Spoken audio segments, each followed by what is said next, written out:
सभी साथियों का हमारे YouTube channel excellent classes Ajmer पे स्वागत करता हूं। प्यारे साथियों, रीट परीक्षा की दृष्टि से हिंदी शिक्षण वीडियो के अति महत्वपूर्ण प्रश्न। आज के वीडियो में हिंदी शिक्षण के लगभग हम 30 प्रश्नों पे चर्चा करेंगे और ये 30 प्रश्न है वो हिंदी शिक्षण वीडियो के अति महत्वपूर्ण प्रश्नों में से है।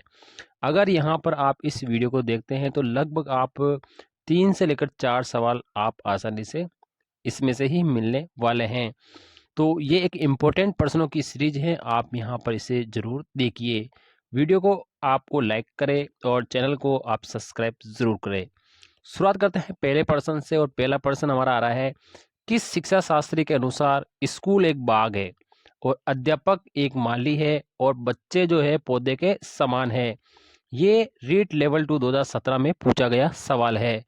तो मतलब जो स्कूल एक बाग है, अध्यापक एक माली है और बच्चे पौधे के समान है, ये जो एक विधि है किंडरगार्टन।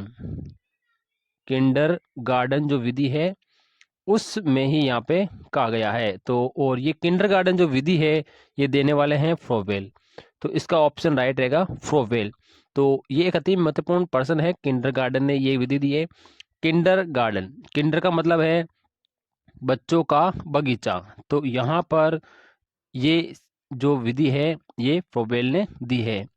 अगला सवाल है, भाषा शिक्षण के सिद्धांत कौन कौन से हैं? तो भाषा शिक्षण के हम सिद्धांत की बात करते हैं, जैसे हिंदी भाषा शिक्षण के सिद्धांत है। तो यहाँ पर प्रेरणा का सिद्धांत बिल्कुल है, क्रिया के द्वारा सीखने का सिद्धांत ये भी है, जीवन से जोड़ने का सिद्धांत ये भी है। तो यहाँ पर आपका उपयुक्त सभी आंसर रहेगा, ये भाषा शिक्षण के सिद्धांत है। अगले सवाल की तरफ चलते हैं। 2017 में ये पूछा गया है, निम्नलिखित में से उपन्यास शिक्षण का उद्देश्य नहीं है। यहाँ पे नहीं पूछा है, तो निम्नलिखित में से उपन्यास शिक्षण का उद्देश्य कौन सा नहीं है? तो यहाँ पर पहले आपसे पूछा है, छात्रों को स्वयं मनोरंजन, स्वस्थ मनोरंजन की ओर उन्मुख करना, सही बात है। छात्रों को द्रुत गति से मौन वाचन का अभ्यास कराना, ये भी सही है।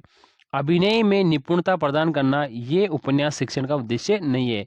और लास्ट है, भाषा और शैली के प्रचलित रूपों में परिचित कराना, तो ये भी आपका सही है। तो ये आपके तीसरा ऑप्शन आपका राइट रहेगा, ये वाला उद्देश्य नहीं रहेगा। अगले सवाल की तरफ चलते हैं। यहाँ पर ये भी इंपॉर्टेंट सवाल है, 2017 में यहाँ पे पूछा गया है, प्रस्तावना का मुख्य उद्देश्य कौन सा होता है? यानी कि जो आपका जो भी पाठ होता है उसके सबसे पूर्व में जो प्रस्तावना होती है उसका मुख्य उद्देश्य क्या होता है? ये रीट लेवल 1 में पूछा गया है। उद्देश्य कथन करना, प्रस्तुतिकरण करना, नवीन ज्ञान ग्रहण हेतु तत्पर रहना और सामान्यीकरण करना। तो यहाँ पर प्रस्तावना का जो मुख्य उद्देश्य रहेगा, नवीन ज्ञान ग्रहण हेतु तत्पर रहना, ये इसका ऑप्शन राइट रहेगा। आगे सवाल है, लेखन और उच्चारण के लिए अनुकरण विधि क्यों उपयोगी है? लेखन और उच्चारण के लिए जो अनुकरण विधि है ये क्यों उपयोगी है? अनुकरण विधि में क्या होता है कि बच्चे बोले हुए को अनुकरण करते हैं, जो अध्यापक बोलता है उसी के वाचन को क्या करते हैं, वो अनुकरण करते हैं, भले वो लेखन में हो या उच्चारण में हो। तो ये किस में उपयोगी होता है? तो ये केवल प्राइमरी लेवल पे होता है, जो कक्षा 1 से लेकर 5 तक होती है, उसमें सबसे बेस्ट होती है अनुकरण विधि। अगली परिभाषा है, कौन सी विधि है जिसमें मातृभाषा के माध्यम से किसी नवीन भाषा को पढ़ाया जाता है? यानी वहाँ की जो लोकल लैंग्वेज है मातृभाषा, उस मातृभाषा के माध्यम से किसी नवीन भाषा को पढ़ाया जाता है। तो ये कथन कौन सी विधि में कहा गया है? तो ये विधि है प्रोस विधि। कौन सी विधि है? प्रोस विधि। अगले सवाल की तरफ चलेंगे। सवाल अगला है, अनुकरण विधि रचना के लिए उपयुक्त है। अनुकरण जो विधि है यानी ये प्राइमरी लेवल के लिए होती है, सबसे बेस्ट होती है ये प्राथमिक स्तर के बालकों के लिए अनुकरण विधि सबसे उपयुक्त मानी जाती है। अगला सवाल है, व्याकरण अनुवाद विधि को किस नाम से जाना जाता है? ये टेट 2012 में पूछा गया था। ध्वन्यात्मक विधि, प्रत्यक्ष विधि, भंडारकर विधि, सैनिक विधि।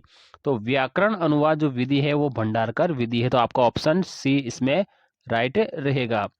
अगला सवाल है, शिक्षण भाषा शिक्षण की जो सूत्र विधि है वो सूत्र विधि का मूल स्रोत कौन सी भाषा है? तो इसका मूल स्रोत है संस्कृत भाषा। भाषा शिक्षण की जो सूत्र विधि है उसका मूल स्रोत है संस्कृत। ये हिंदी शिक्षण वीडियो के लगभग 30 सवाल आने वाले हैं। आप वीडियो को बिना स्किप किए जरूर देखिए, आपको यहाँ पर काफी हेल्प मिलेगी। आप अपनी प्रैक्टिस के लिए भी देख सकते हैं कि कितना आपने प्रैक्टिस कर लिया है। अगला सवाल है, इंपॉर्टेंट है, सन सिलेक्शन विधि। दो विधियां होती है, सन सिलेक्शन और विसिलेक्शन। तो सन सिलेक्शन विधि में सिखाने की जो प्रक्रिया है वो कैसी होती है, ये रीट लेवल 2017 में पूछा गया है।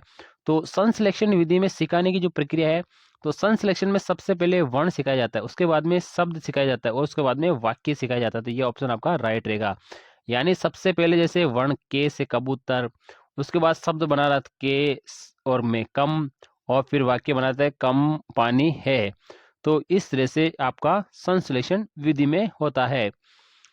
अगला सवाल है, कविता शिक्षण की किस प्रणाली में, कविता शिक्षण की किस प्रणाली के अंतर्गत कविता को समझाने के लिए वैसी ही या उसकी विरोधी दूसरी कविता को प्रस्तुत करके उसका तुलनात्मक अध्ययन कराया जाता है। तो आपको पता है, नाम से पता चल रहा है तुलनात्मक प्रणाली। इसमें दो विधियों की तुलना करके पढ़ाया जाता है। रीट लेवल 2 में आया है। अगला सवाल है, नर्सरी और प्राथमिक स्तर पर कविता शिक्षण की सबसे उपयुक्त प्रणाली कौन सी है। नर्सरी और प्राथमिक स्तर पर कविता शिक्षण के लिए सबसे उपयुक्त है गीत और नाट्य। तो प्राइमरी स्तर पर तो क्या होता है, गीत और नाट्यम के माध्यम से ही पढ़ाया जाता है। तो पहला ही ऑप्शन आपका राइट रहेगा, ये सबसे बेस्ट विधि कही जाए। अगला है, विश्लेषणात्मक विधि का प्रयोग कब होता है। तो दो तरह की विधि, संश्लेषण और विश्लेषण।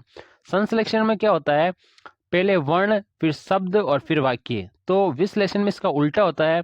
तो यहाँ पर शब्द से वर्ण की तरफ, तो शब्द से वापस क्या पढ़ाया जाता है, वर्ण की तरफ पढ़ाया जाता है। तो ये संश्लेषण की उल्टी है। तो इसका पहला ही ऑप्शन आपका राइट रहेगा। अगला सवाल है, प्रोजेक्ट विधि में शिक्षा प्रदान की जाती है। रीट लेवल 1 के अंदर पूछा गया 2017 में। इस तरह के प्रश्न आपसे पूछे जाएंगे, आप इन प्रश्नों से अनुमान लगा सकते हैं। इस तरह के ही प्रश्न आपके दोबारा पूछे जाएंगे। आप लेवल 1 के विद्यार्थी हो या लेवल 2 के विद्यार्थी हो, आप सभी के लिए ही इंपॉर्टेंट प्रश्न है और इसी तरह के प्रश्न पूछे जाते हैं। तो प्रोजेक्ट विधि में शिक्षा प्रदान की जाती है, सैद्धांतिक शिक्षा, जीवनोपयोगी शिक्षा, बेसिक शिक्षा, नैतिक शिक्षा। तो प्रोजेक्ट विधि में जो शिक्षा प्रदान की जाती है वो है जीवनोपयोगी। तो आपका ऑप्शन बी राइट रहेगा, बी वाला ऑप्शन आपका राइट रहेगा। अगले सवाल की तरफ चलते हैं, कविता शिक्षण की प्रश्नोत्तर प्रणाली, कविता शिक्षण की जो प्रश्नोत्तर प्रणाली है उसको किस नाम से भी जाना जाता है। रीट लेवल 2 2017 में पूछा गया है। तो वाक्या विधि, खंडान्वय विधि, व्यास प्रणाली और शब्दार्थ कथन प्रणाली। तो वाक्य प्रणाली को हम क्या कहते हैं, प्रश्नोत्तर प्रणाली कहते हैं। अगला सवाल है, इंपॉर्टेंट है, निम्नलिखित में से रचना शिक्षण की कौन सी विधि नहीं है। रचना शिक्षण की, तो रचना शिक्षण की विधि होगी भाषा से सर्ग विधि है, ये रचना शिक्षण की नहीं है। बाकी ये तीनों विधियां रचना शिक्षण की है। तो आपका ऑप्शन इसमें डी राइट रहेगा। अगला सवाल है, भाषा प्रयोगशाला में नहीं होता है। भाषा प्रयोगशाला के अंदर mobile phone, microphone, tape recorder, video recorder. तो इसमें मोबाइल फोन नहीं होता है, मोबाइल फोन इसका रॉन्ग आंसर रहेगा। अगला सवाल है, व्याकरण शिक्षा स्वतंत्र रूप से किस विधि में नहीं दी जाती है। व्याकरण की जो शिक्षा है वो स्वतंत्र रूप से किस विधि में नहीं दी जाती है। तो व्याकरण की जो शिक्षा है वो स्वतंत्र रूप से आपके भाषा से सर्ग विधि में नहीं दी जाती है। बाकी आगमन विधि, निगमन विधि, पाठ्य पुस्तक विधि, इन सभी में यहाँ पर व्याकरण शिक्षा स्वतंत्र रूप से दी जाती है। ये रीट लेवल 2 2017 में पूछा गया सवाल है। अगला और इम्पोर्टेंट सवाल आ रहा है, द्वितीय भाषा शिक्षण की तुलनात्मक जो विधि है वो कौन सी है। टेट 2012 में पूछा गया है। तो ये है व्यक्तिरेखी विधि, ये द्वितीय भाषा की तुलनात्मक विधि है, इसको कहते हैं व्यक्तिरेखी विधि। अगला सवाल है, गद्य शिक्षण में शब्दार्थ स्पष्ट करने की विधि कौन सी है। गद्य शिक्षण में शब्दार्थ स्पष्ट करने वाली विधि कौन सी है। प्रश्नोत्तर विधि, व्यास विधि, उद्बोधन विधि, खंडान्वय विधि। तो इसका राइट आंसर रहेगा उद्बोधन जो विधि है, सी ऑप्शन आपका राइट रहेगा। इसमें शब्दार्थ स्पष्ट करने के लिए उद्बोधन विधि रहती है। अगला और इम्पोर्टेंट सवाल आ रहा है, व्याकरण शिक्षा की किस प्रणाली को विकृत रूप से सुग्गा प्रणाली भी कहते हैं। सुग्गा प्रणाली, सुग्गा नाम आपको याद रखना है, इंपॉर्टेंट है सुग्गा प्रणाली। ए व्यक्तिगत प्रणाली, सहयोग प्रणाली, पाठ्य पुस्तक प्रणाली, निगमन प्रणाली।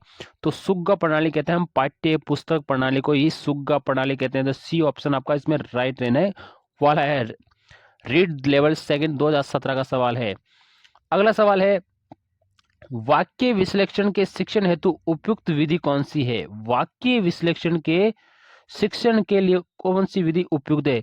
तो वाक्य का जो विश्लेषण किया जाता है वो आगमन विधि में किया जाता है। वाक्य का जो विश्लेषण है वो आगमन विधि में किया जाता है। तो इसका ऑप्शन राइट रहेगा।